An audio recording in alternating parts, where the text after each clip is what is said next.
Night's Watch has become known for legendary figures since it was founded. Benjen Stark stands head and shoulders above the rest as arguably the most talented ranger of his time and a capable commander of large forces. The mysterious and deadly Coldhands is at home with cavalry and a foot, and while not exactly a paragon of fighting prowess, Samwell the Slayer Tarly will pick up a blade in defense of his young paramour Gilly. The Night's Watch consists of an eclectic group of cast-offs from the Seven Kingdoms, yet there are always those who will rise above the horrors beyond the wall. Thanks for stopping by Big Top Gaming. My name's Brian, and in this video we're going to talk about the Night's Watch Heroes 2 box that recently released, and it's got a lot of things that people have been anticipating for quite some time for Night's Watch players. The first off is the box comes with 6 sculpts, and among them there are 9 different types of ways to play these. You know, you've got one as a solo unit that can be an attachment, another one that can be a commander, an attachment, then there's just a whole nother just standalone attachment, and a couple NCUs. One of them can attach to a combat unit as well. So there's a lot of options in this box, including a brand new commander for Night's Watch. But with that, I'm not going to be talking about Benjen Stark, the commander. I think he deserves a full video that focuses completely on him. And if I kept him in here, it'd probably be like a 45-minute to an hour-long video that I don't think anyone would want to completely finish out. So we're going to just stick with the attachments and units, and Benjen Stark will get his own. I'll give you a small preview in that I think that he is a really strong commander, and a lot of Night's Watch players are going to be pretty happy with him, especially if you like those Rangers.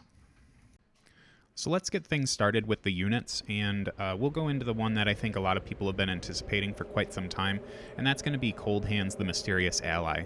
At 4 points, he's a solo that can't be fielded with any army that includes Benjen Stark. Starts out with a movement 5 and has the longsword melee attack that hits on 3s, and then you roll 4 dice with it. He has a 4+ defense save and a 2+ morale, so fairly durable, and then brings the order Ravenflock that triggers when an enemy in long range performs an attack action. Before resolving that action, that attack suffers -1 to hit. He also has his innate ability, Eye of the Crow. These are ones that can't be removed because of the little heart symbol. The unit has 4 wounds, and at the start of this unit's activation, they can perform 1 maneuver or retreat action. And then the final part of this ability is that if this unit is destroyed at the start of the next round, you may redeploy it fully within short range of any flank table. So right off the bat, I think that Coldhands is a pretty strong piece to include in your army. He's just 4 points for an activation, which is pretty valuable, and a combat activation at that's pretty nice too. Some really important things to pay attention to is this idea of, you know, I had first thought he was just like born, or he had the innate cavalry rule, but his is a little bit better in that at the start of his activation, he can perform a maneuver or retreat. So this will get you out of combat for free, and then you can charge again if you wanted to, or go off and do whatever else you need to. So I think that Coldhands is an extremely versatile piece. He isn't the worst fighter, but he doesn't have anything fancy with him. But there are plenty of attachments that the Night's Watch have available that can pump up some of his melee capabilities.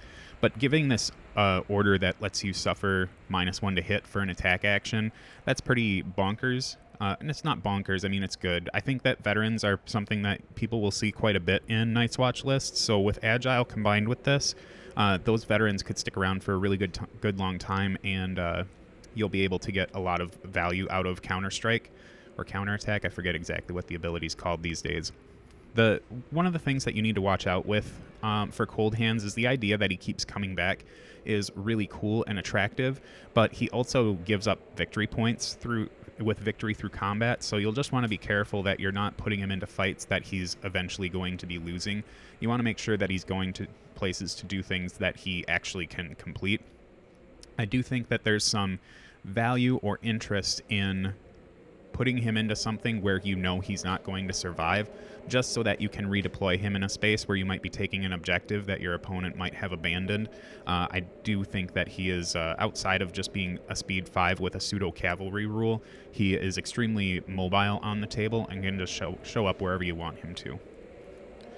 So next up on the unit discussion is going to be Craster, who comes in at 4 points. Finally, Night's Watch players don't have to petition their local free folk players to get a hold of their Crasters. So it's the same model, just different color and different rules now. So he brings the ability Rest and Refuge. So when Craster claims a zone, claims the following zone, their effect gains for the coin. Instead of restoring wounds from one unit, you may restore 3 wounds total across any number of friendly combat units. So this is pretty sweet. I think that means that you can pretty much like zap one unit for the heal that might not need it, but you can just get rid of the token. I need to reread the way that this would work, but I think it just allows you to be able to put some wounds somewhere else and then get rid of one of the condition tokens still, because he's not replacing the complete part of it. It's just that he just is changing the way the wounds restore. So this is nice at least to be able to spread some healing out if you just need to get a couple ranks up or something, but you can still get that, the full 3 if you really want to. Next up, when he claims the swords, the targeted unit counts as having +1 remaining rank for determining their attack dice. This is really nice. I like the idea that we can just kind of get a mini boldness and courage to put on a unit. It means that you can take a unit that is really valuable or is in a very important fight, I should say, and if they've taken some damage, you don't need to worry about trying to heal them right away. You can just grab that swords and then make them fight with full capacity, and then use some other options or tools to heal them later. So I think this is a really cool thing for Craster to have. It means that you don't have to be really picky about what kind of zone you want to take at the top of the turn if you're split between trying to heal something or trying to fight. And then finally, the last thing that he does is brings a modification to the maneuver position. So if he claims that zone, the targeted unit gets to move with +1 speed. This is nice just to get things up the table a little bit. I just think that so Craster in general right now, his free folk version is a little bit different, right? He just does he does the things he wants to do regardless of what zone he takes. But with the Night's Watch, he is only split between these 3 zones, so I think that his value is still pretty good, but he is kind of pointed at what he wants to do, so there might be better options for him. But I do think the modifications that he brings to these zones are pretty valuable. Mostly the swords is the one that I like the most, but still it's worth consideration when you're trying to build your list to put Craster in. Next up for NCUs is going to be Samwell Tarly, the Craven Scholar. He brings the ability Knowledge is Power. You increase your tactics hand size by 1, and you start the game with 4 cards and can draw up to 4 cards when refilling your hand. Samwell does happen to come in at 5 points, so he's a little bit more on the pricey side. The ability that he brings is really nice. Night's Watch in general have a pretty easy time filling their hand with cards, and they do want to keep doing that because those attachments can start stacking, so you don't have to worry about losing cards from your hand with only having this 5-hand cap. Now you can have 6. So it's a pretty decent ability that Sam brings to the army. But one of the other things that factors into his point cost is another NCU that costs 0 points, and it's Gilly. So she can only be fielded when she's in an army including Samwell Tarly, the Craven Scholar, so not his attachment version, just his NCU. And she has the ability Samwell's Influence, and just states that Gilly may only be activated once per game, and that's it. That's all she can do. So there's a little bit of controversy built around Gilly right now, in that with the 2022 update to the rules that'll be happening sometime soon, the stipulation of that states all NCUs have to activate. They can't just pass activation. This is kind of to combat the real importance people are putting on 3 NCUs in each list. So if you have 2 players who are playing 3 NCUs, somebody's going to get boned, and they just don't get to take that activation. And the thing that's a good thing, I believe, for the game. I think that the power of NCUs and kind of delaying activations is a little bit it's powerful, and it's kind of boring sometimes to just be like, okay, the first 3 turns are going to be let's fart around on the NCU board and move on with our lives. But like I said, the unfortunate side effect to this is that since Gilly isn't like hanging out in nowhere zone, she technically has to activate the first turn, and that's the only time you get to utilize her. So I have a feeling that there's going to be some modifications to her rules that are going to change that for her so that she can actually do what she is intended to do, which I think is just kind of do a one-time, here I am, take this zone, and that's that. There's some interesting, cool things you can do with this pair. First of all, Samwell's just good in general. 5 points is rough, but Gilly kind of shores that up a little bit.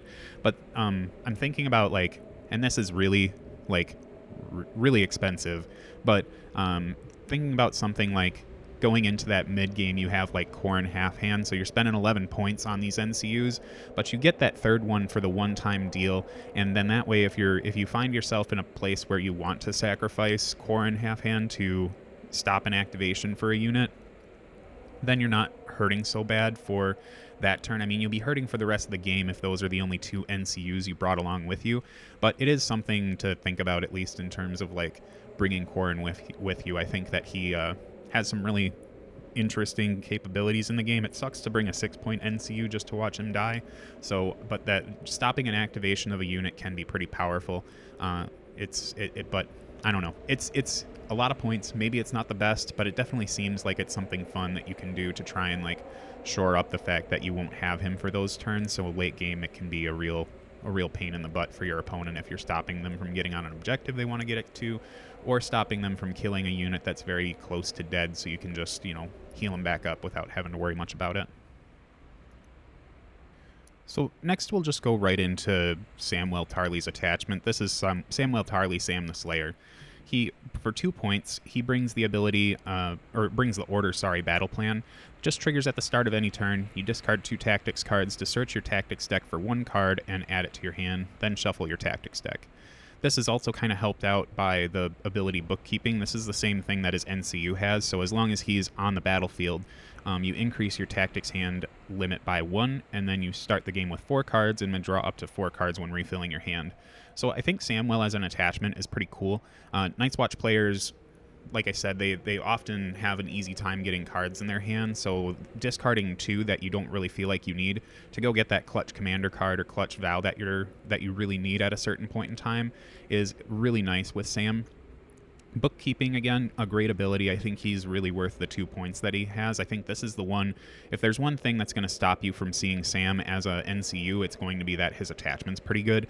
I think that he prefers to be in a backfield unit, something like conscripts that are just going to hold a zone and do their supply aid thing. Now, there's a little bit of I was going to say Scornergy, but that's a war machine thing. There's some anti-synergy with the supply aid, I think, is the order from the conscripts, and battle plan, and that they both would trigger at the same time, so you kind of have to pick and choose which one you'd want to do anyways if Sam was on the field, but I don't think that's a huge problem. I don't see Sam kind of taking up going into a unit that is really one of your forefront damage dealers or an extremely durable one, because like something like vets, you would want probably your commander or somebody who's going to help them fight a little bit more, but Sam just wants to durdle around in the back and do what he's going to do in something that's going to sit back there with him and not do much either. So I think Sam's a pretty legit NCU and brings some really great abilities, and I think you're really going to see a lot of this one on the table. The one thing that I wish they would have done with Sam was just put some ability on there that made him seem like he was a little bit more of a fighter. Like, I would even say, like, when the unit's attacking, he could roll a d6, and on a 4, it's an auto wound. It's like not expert duelist, but it's just him kind of like poking somebody off the table. It just would have been a nice little fun, fluffy thing, and a 50% chance for Sam to actually do something in combat would have been neat. But I can see with battle plans, you still wouldn't want him facing forward. It just would have been a cool little nod to his combat capabilities. Let's transition into the Benjen corner. So we're going to start off with Benjen Stark, Wolf of the Wall. So this is a 1-point attachment. This is human Benjen. And he brings the Order Sentinel that triggers after another friendly unit in long range is attacked. This unit performs 1 charge or maneuver action. If charging, it must target the attacker. He also brings the ability Ambush for melee, and states that enemies that this unit successfully charges in the flank or rear become panicked and weakened. So I think Benjen for 1 point brings a lot of cool things. Sentinel at 1 point is just nice. Getting a free charge just for existing is pretty cool. I think that with him having Ambush, I would like to have him on a unit that's a little bit more maneuverable, so it shouldn't surprise you that his home is probably in a ranger unit, so that, or the ranger hunters, the foot guys. I always get the trackers and the hunters mixed up. I'm pretty sure hunters are the infantry unit though, but I think that's probably where you want to put him. It's not that he's boring anywhere else. It's just that these guys are the unit that's more likely to probably get into the flank on some of these folks. So, right now, Night's Watch doesn't have an ambush, like an outflank unit that isn't cavalry. So I think that that's probably the best place you'll see him. But again, there's a lot of a spot in the Ranger Hunters is very contested between attachments, so you have a tough choice here, but he's not a bad one to throw in there. We'll go into Coldhands, the Enigmatic Guide. He's a 1-point attachment that goes into infantry units and can't be fielded with Benjen Stark. He brings 2 innate abilities. I guess not innate, that they can still be taken away if you want to, but he has Outflank, so you can hold this unit off the table in reserve instead of deploying them, and then when a friendly NCU claims the maneuver position on the tactics board, you can replace that zone's effect with deploy 1 unit from reserve fully within short range of any flank table edge. He also has Pathfinder, so this unit ignores the dangerous, hindering, and rough keywords, So for 1 point, he brings some neat stuff. If you're a person who likes Outflank, then 1 point for this and being able to ignore terrain is pretty good. Although I think most people are probably crowding terrain in the center of the table, almost like a little 4 or however many you get set up of the terrain. It kind of looks like a paw print almost. But Coldhands, I don't know if I value losing the NCU activation to get them out, and then because I don't know, Outflank's a weird rule, and I don't know if there's enough Night's Watch things that I want outflanking other than maybe, like I said, those Ranger Hunters. But I don't know. He's decent. I could see you putting him in a unit, but outflank is probably not a rule that I'm a super huge fan of. So I think that Coldhands, the Enigmatic Hand, brings some interesting tactics that you can engage in if you want to. But again, I just don't value outflank on certain units as much as some other people might. But he is very inexpensive for that ability. So finally, we'll come up to probably my favorite version of Benjen Stark. Sorry, not Benjen Stark, Coldhands. Sorry for those who haven't gotten the hint yet. So for 1 point, we get a cavalry attachment, and this is Coldhands, the former Crow. He has the rule that says he can't be fielded in an army that includes Benjen Stark, and he brings 2 things. The first is an Order Sentinel, which we've already kind of touched on, but after another friendly unit in long range is attacked, this unit performs 1 charge or maneuver action. If charging, they must charge the attacker. And then he also has Intimidating Presence. So enemies engaged with this unit suffer -1 to morale test rolls and +1 wound from failing panic tests. This guy is pretty bonkers for 1 point. The only thing that he competes with is first he competes with Benjen Stark, the commander, and then second he competes with himself as a solo unit. But for 1 point, we're getting some pretty legit rules. And you might not think, I know I've talked about Sentinel, it's cool when you can get it, but I think about Coldhands, and we haven't talked about this unit yet, but maybe just a little bit of a preview of the Ranger Vanguard. So those guys are pretty nutty and I know I also kind of talked about how I don't like Outflank so much, but I like Outflank on cavalry with this guy in there, because if you outflank them, they come in on the table edge, and you can maneuver them around quite a bit because they're really, really fast. And then your opponent has to really think twice about projecting some units or taking a combat action, because now you could easily have in the rear a unit of Ranger Vanguards with Coldhands in there. So they'd be suffering -3 or -2 to that panic test, and then another wound from it. And then on top of that isn't even their full activation because you triggered Sentinel off of it. It's just that I think that combo of a unit, even though it's a little bit pricey at 8 points, is good enough to where it's really powerful, and I think it will show up in quite a few Night's Watch lists if people are being tricky with it. But I think that's a really neat unit to put him in, so I do like his solo version a lot, but this attachment version is really where I think I would be putting most of my investment in Coldhands, especially since you can get a similar type support unit like the Watch Marshal in lists. Definitely Coldhands on his own is really good, but just really enjoy this infant or the cavalry attachment version of him. I actually I have to take a short moment to talk about a joke that I had made. I was at a tournament recently, playing in Madison at Valhalla Games, and I was playing against a Night's Watch player who dropped a Coldhands on solo against me, and I was playing dragons, which I felt dirty after the game. But I had killed Benjen Stark, and I just wanted to read his card real quick because I hadn't really brushed up on, how many times does he come back, when does he come back. I just knew that he was a reanimating thing. So, anyways, I had just looked at it and digested the rules, and then I had just said, it looks like he's back with a vengeance. And it was probably my most proud moment of that tournament. Not any of the wins or anything. I just, making that joke made me feel really good. So I'm passing that on to you so that you can all make that same joke and make your opponent laugh while you're playing too. So that was a whole lot to go through, and I think I've kept this about the normal length for some of these video discussions when I'm just talking about one unit. So I feel pretty proud of myself for being able to accomplish that, but I know that the overviews on these were probably a little bit on the shorthand side. I probably could have delved into them a little bit more, but I just kind of was cutting to the chase and, saying, here's just the straightforward business for these pieces.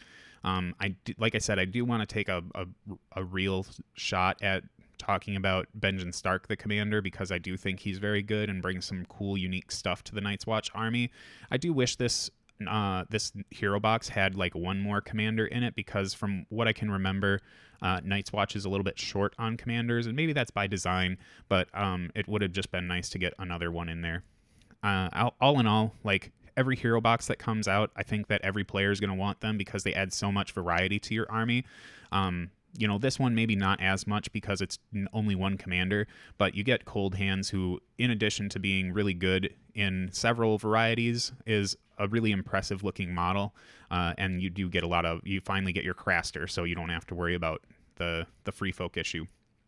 Outside of that, I hope you enjoyed this. If there's anything that I glazed over that you feel needs to be communicated, leave that in the comments section below, and I look forward to making the next video for you. I'm not quite sure which one's going to be next, but I'll figure it out when I get there. Thanks again for watching.